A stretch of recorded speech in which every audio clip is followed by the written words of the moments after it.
Are you ready for the truth? Bring it on! In this present crisis, government is not the solution to our problem. Government is the problem. Do you want the whole truth? I don't think you're ready. Governments don't control things. A government can't control the economy without controlling people. It's Crane Durham's Nothing But Truth. Welcome back. Crane Durham's Nothing But Truth. Proudly on. Say it with me now. EFR Talking. Go to the Facebook page and chime in on what you're hearing. And eventually nothingbutTruth.com. You can go there now, actually, and be a part of things. But American Family Radio, the Facebook page, we had the prayer for those to come to Christ at the end of last hour. You all know that Pastor Aaron Free, you can rest assured that he finished the prayer, but we didn't get to it all on air, and that was Crane Durham's fault. As anything if goes wrong on this program, it is yours truly. Trust me. The buck stops here. I'll never be able to run for Congress. That's the thing. That's how it works. All right, Crane Durham's Nothing But Truth. Jim Jordan. He is the RNC chair. No, excuse me. Study committee, Republican Study Committee chair. He's been that. But he was on Greta last night. And the IRS scandal, which it is a scandal, not a phony scandal, something very troubling, of the targeting of political organizations that were at odds with the president and the current administration and those on the left, including Tea Party groups, pro-Israel groups. You can go down the line. There's been all sorts of discussion about this, saying, hey, the Republicans are making hay out of this, but it's really not a scandal because they did it to progressive groups as well. Well, that's actually not true. Proportionally, it's about 80% of the problems that were had and delays were Republican or conservative groups. I wouldn't say Republican, conservative groups. And when I'm speaking, I'm not defending the Republican Party. It's not about R's and D's. I am a conservative. I'm a Christian conservative. I believe in life. I believe in marriage, or now what I'll define as traditional marriage. And that position doesn't come from a point of superiority, and it doesn't come from the fact that I feel that I am above anybody else because I have received his grace. No, it's his grace to give. And if you think I'm pointing, just know that I'm pointing to Jesus Christ. That's pointing up as opposed to pointing down. Of course, I'll point out things that I disagree with and that I recognize through the lens, first and foremost, of Scripture, to say that is wrong, it's immoral. And I know people don't like judgments, but that is the truth. That doesn't mean I think it's right to bash the people that are committing the sin, because I'm a sinner. And again, that gets to the point of personalizing and hate. So as long as I'm making this point, it's not hate. It's recognizing that if I call sin good in my own life and rationalize that, or in somebody else's life, I am not putting Christ first in my life. So we have a situation with the IRS. Where did you go with that, Crane? Well, I think I have to make that statement now and again. Are you talking to yourself? Yes, I am. Okay, well, get back on track, because the audience is listening and they want what happened at the IRS, the latest developments and what they've learned. Well, Jim Jordan did learn some interesting information from the Inspector General and a letter that he received about the timeline of people knowing when they learned of this abuse of these groups and how it took place. Many in the administration have spoken to just learning about it in 2013 and spring of 2013 and being outraged by it, but there is evidence to the contrary. And last night on Greta, Representative Jordan, well, he exposed just that. Roll it. We now have documents May 30th, 2012, a year ago. Document that says this: due to the sensitivity, we are providing information identified during the planning. So they're just starting the audit. During the planning of the audit, they briefed Doug Schulman, Steve Miller, the top people at IRS, and they said this: exempt organizations director, Lois Lerner, was informed criteria that specifically targeted applications using the words Tea Party, Patriots, and 912 Project. So we know the top people at the IRS were given a heads up when the Inspector General was just starting the audit May of 2012. May of 2012. Now, Schulman testified in March 30th of 2012 that he was unaware of this practice, and then the letter says that he was aware of it in May and he did not correct the record of the specifics that he knew. But the story continues after a little back and forth between Greta Van Susteren. She's moving to what time, isn't she? Yes, she is. And Hannity's going an hour later. I just thought you'd want to know. A little Fox News lineup, and Megyn Kelly is going to be in the prime slot. That's just FNC news. I encourage you to go to One News Now, onenewsnow.com if you're interested in news. Yeah, American Family News. That's right. That's why you lock it in. I'm always going to be pushing, so you do it. Crane Durham's Nothing But Truth. We go now to, after a discussion between Greta Van Susteren last night and Representative Jordan about, wow, this is 5 months before the election. Wish people would have known about this. This might have had an impact and certainly would result in a scandal. Scandal because people were not being honest and there was a political element to the targeting. That's pretty horrendous as Americans, not Republicans, not Democrats, but as Americans. That's a terrible thing to have happen. And yet it did. Representative Jordan continued. Roll it. We have an email from Michael Phillips, who works in the Inspector General's office, to Russell George, the Inspector General, and he says this: Mr. George, you asked for this information for the Secretary's meeting on Monday. Treasury Secretary, then Treasury Secretary Tim Geithner. So there's a meeting held on that Monday, June 4th, 2012. Very first bullet point, first part of their briefing for Treasury, Greta, says this: applications for tax-exempt status. Certain organizations were targeted based on the organization's name or political beliefs. So right there, certainly Chris Meade, the general counsel, was briefed. We think also the Treasury Secretary himself was in that meeting.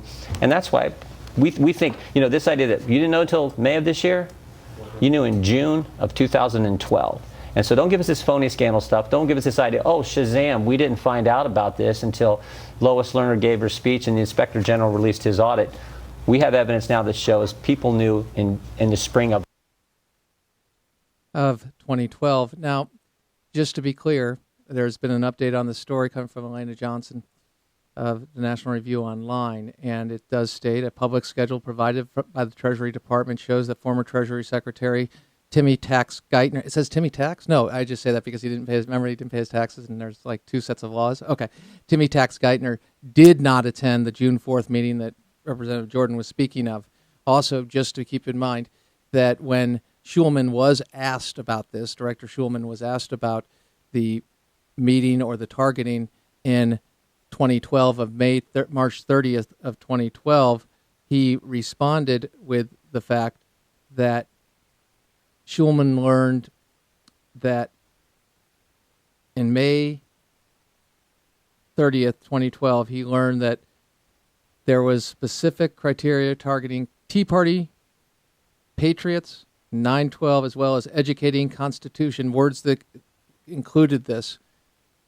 Educating on Constitution and Bill of Rights were being reviewed for tax-exempt status. And so he knew that in May. He testified in March that he did not know and he did not correct the record. Just to give you an idea of the dishonesty, and that's the problem, isn't it? The dishonesty. Incidentally, if you embrace dishonesty like that, what does that mean for you? It means your foundation is your ideological point of view and at any cost.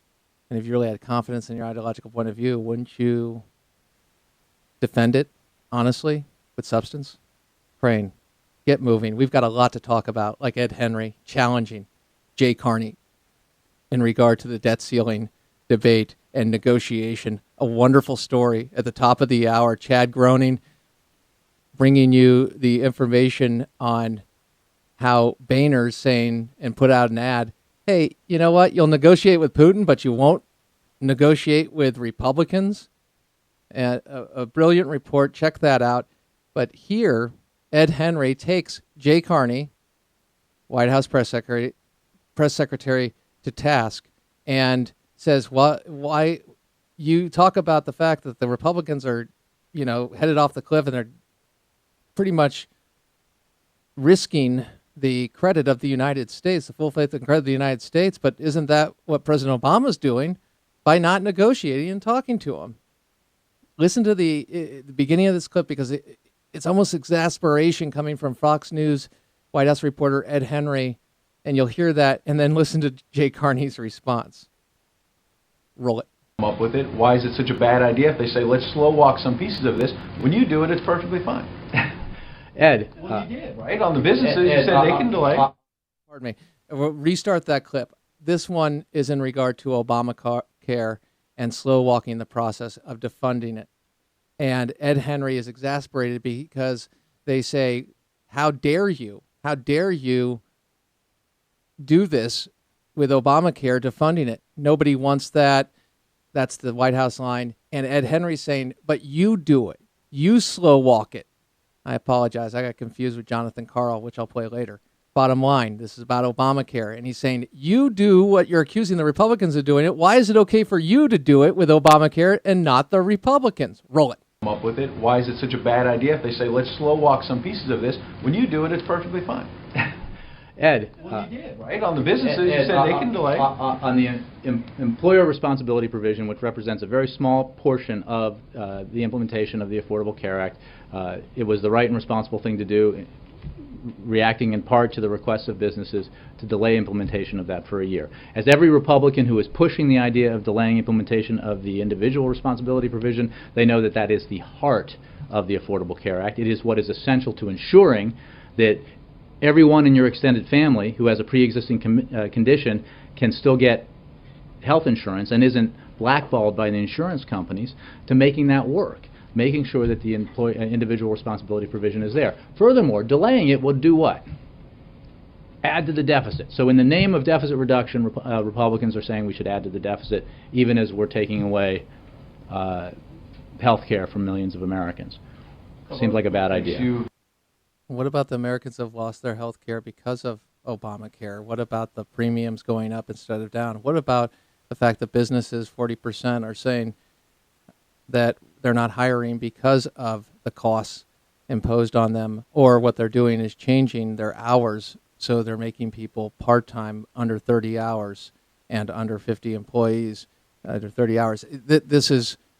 They're getting back and forth, and for the Carney to talk about deficit reduction and saying, well, how could they use that when they're going to be adding to the deficit?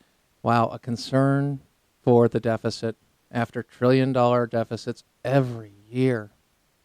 It's interesting. If you were just listening to the conversation and you saw what Obamacare is doing, and he called it Obamacare, I'll call it the Affordable Care Act, which is kind of a misnomer too, isn't it?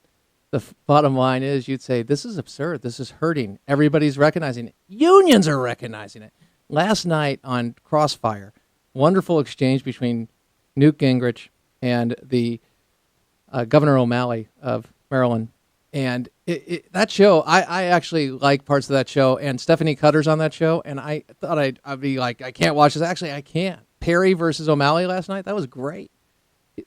Back to the point. This thing is not even popular with the people that sold it. They've missed 56% of their deadlines.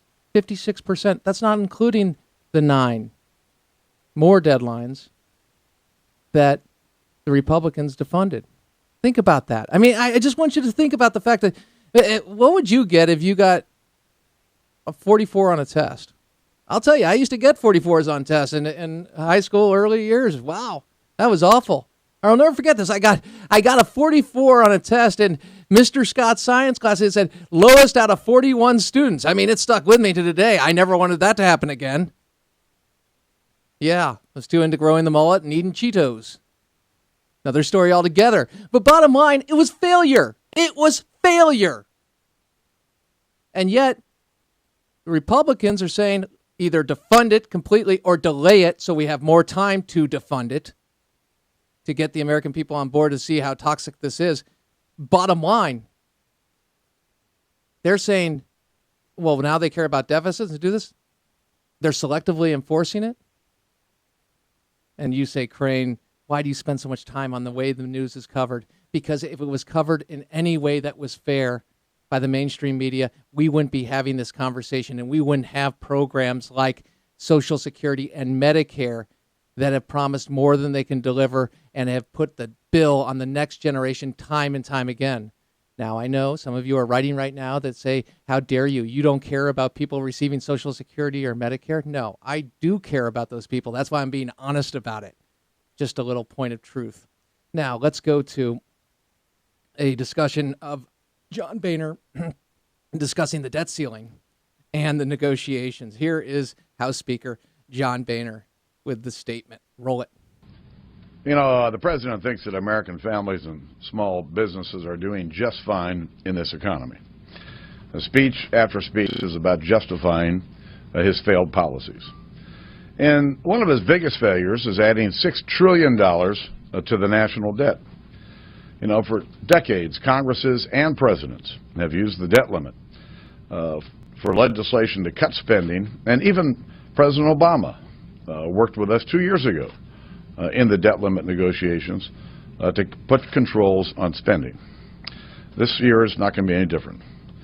We're going to continue to do everything we can to repeal the president's failed health care law.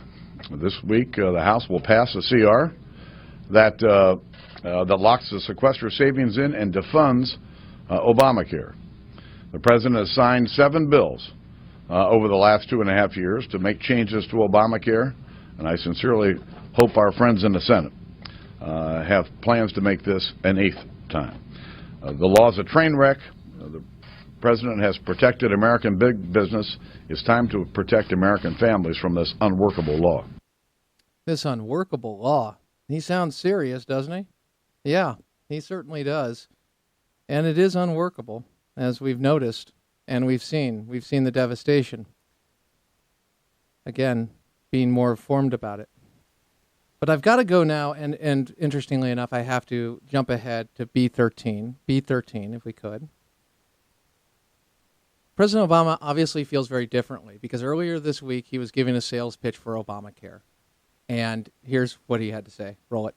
And there's no serious evidence that the law, which has helped to keep down the rise in healthcare costs to their lowest level in 50 years, is holding back economic growth.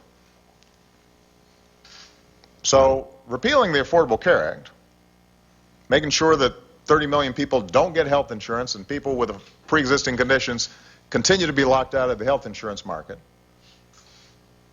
that's not an agenda for economic growth. You're not going to meet an economist who says that that's the #1 priority in terms of boosting growth and jobs in this country. At least not a serious economist. Not a serious economist, but let's look at the facts. This is a wonderful piece in Investors Business Daily.